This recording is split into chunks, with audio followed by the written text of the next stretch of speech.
and welcome to Chapter 9 of Brave New World by Aldous Leonard Huxley. Chapter 9.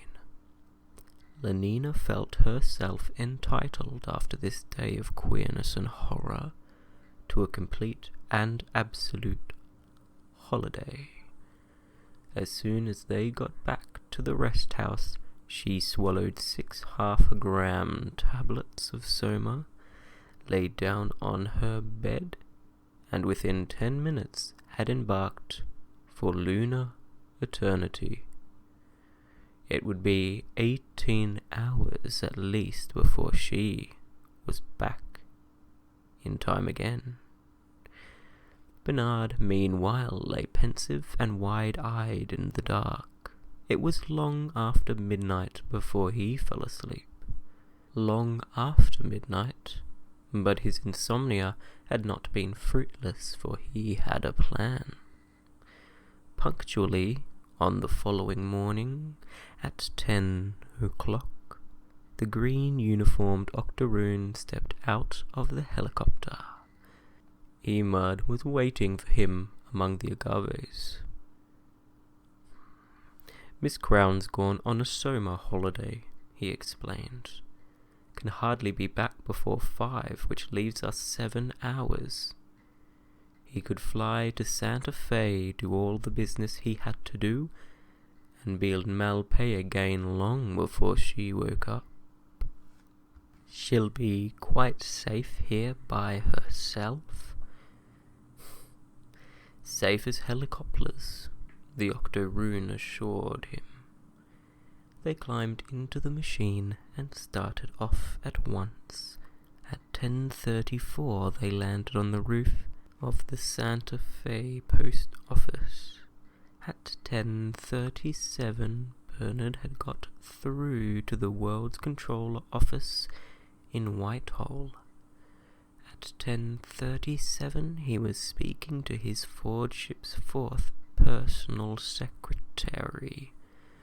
At 10:44 he was repeating his story to the first secretary, and at 10:47 and a half it was the deep, resonant voice of Mustafa Mond himself that sounded in his ears.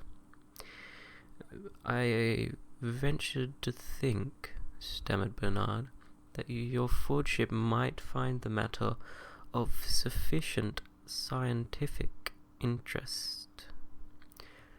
"Yes, I do find it of sufficient scientific interest," said the deep voice. "Bring these 2 individuals back to London with you." Your Fordship is aware that I shall need a special permit." "The necessary orders," said Mustafa Mond, "are being sent to the warden of the reservation at this moment. You will proceed at once to the warden's office. Good morning, Mr. Marks." There was silence. Bernard hung up the receiver and hurried up to the roof. "Warden's office," he said to the gamma green octoroon. At 10:54 Bernard was shaking his hands with the warden. "Delighted, Mr. Marks, delighted." His boom was deferential. "We have just received special orders." "I know," said Bernard, interrupting him. "I was talking to his Fordship on the phone a moment ago." His bored tone implied that he was in the habit of talking to his Fordship every day of the week. He dropped into a chair. "If you'll kindly take all the necessary steps as soon as possible," he emphatically repeated. He was thoroughly enjoying himself. At 11:03 he had all the necessary papers in his pocket. "So long," he said patronizingly to the warden, who had accompanied him as far as the lift gates. So long. He walked across to the hotel, had a bath, a vibrovac massage, and an electrolytic shave. Listened in to the morning's news, looked in for half an hour on the televisor, ate a lizard luncheon, and at 2:30 flew back with the octoroon to Malpais. The young man stood outside the rest house. "Bernard," he called. "Bernard." There was no answer. Noiseless on his deerskin moccasins, he ran up the steps and tried the door. The door was locked. They were gone. Gone. It was the most terrible thing that had ever happened to him. She had asked him to come and see them, and now they were gone. He sat down on the steps and cried and cried. Half an hour later it occurred to him to look through the window. The first thing he saw was a green suitcase with the initials LC painted on the lid. Joy flared up like fire within him. He picked up a stone, and smashed glass tinkled on the floor. A moment later he was inside the room. He opened the green suitcase, and all at once he was breathing Lenina's perfume, filling his lungs with her essential being. His heart beat wildly. For a moment he was almost faint. Then, bending over the precious box, he touched, he lifted into the light, he examined. The zippers on Lenina's spare pair of viscose velveteen shorts were at first a puzzle, then solved a delight. Zip, and then zip, zip, and then zip. He was enchanted. Her green slippers were the most beautiful things he had ever seen. He unfolded a pair of zippy cami nicks, blushed, and put them hastily away again, but kissed a perfumed acetate handkerchief, and wound a scarf round his neck. Opened a box. He spilt a cloud of scented powder. His hands were floury with the stuff. He wiped them on his chest, on his shoulders, on his bare arms, delicious perfume. He shut his eyes. He rubbed his cheek against his own powdered arm, touch of smooth skin against his face, scent in his nostrils of musky dust, her real presence. "Lenina," he whispered. "Lenina." A noise made him start, made him guiltily turn. He crammed up his thieveries into the suitcase and shut the lid, then listened again, looked. Not a sign of life, not a sound. And yet he had certainly heard something like a sigh, something like the creak of a board. He tiptoed to the door and, cautiously opening it, found himself looking on to a broad landing. On the opposite side of the landing was another door, ajar. He stepped out, pushed, peeped. There on a low bed, the sheet flung back. Dressed in a pair of pink one-piece zippy jammers lay Lenina. Fast asleep, and so beautiful in the mist of her curls, so touchingly childish with her pink toes, and her grave, sleeping face so trustful in the helplessness of her limp hands and melted limbs.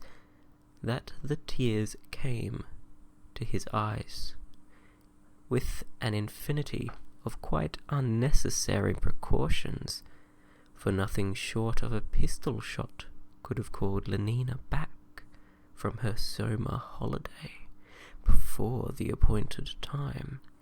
He entered the room. He knelt down on the floor beside the bed. He gazed.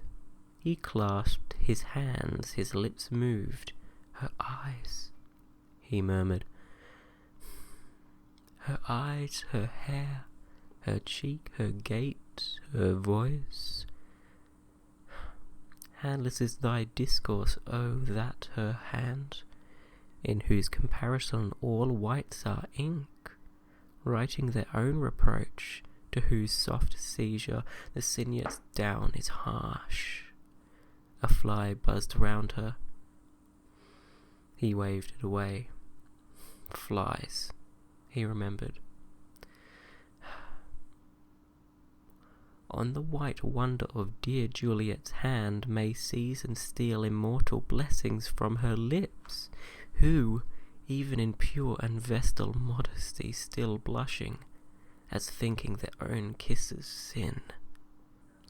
Very slowly, with the hesitating gesture of one who reaches forwards to stroke a shy and possibly rather dangerous bird, he put out his hand.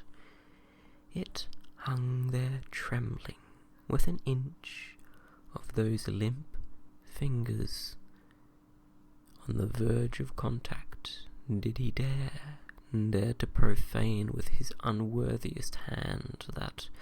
No, he didn't. The bird was too dangerous. His hand dropped back. How beautiful she was. How beautiful. Then, suddenly, he found himself reflecting that he had only to take his hold of the zipper at her neck and give one long, strong pull. He shut his eyes. He shook his head with a gesture of a dog shaking its ears as it emerges from the water. Detestable thought. He was ashamed of himself, pure and vestal modesty. There was a humming in the air. Another fly trying to steal immortal blessings. A wasp. He looked and saw nothing. The humming grew louder and louder and localized itself as being outside the shuttered windows. The plane. In a panic, he scrambled to his feet and ran into the other room, vaulted through the open window, and hurrying along the path between the tall agaves was in time to receive Bernard Marx as he climbed out of the helicopter. And that is the end of the short chapter 9 of Brave New World. Thank you for listening, and thank you for having a pause and a rest and a stop and a break and a reprieve. I've enjoyed reading to you, and good night.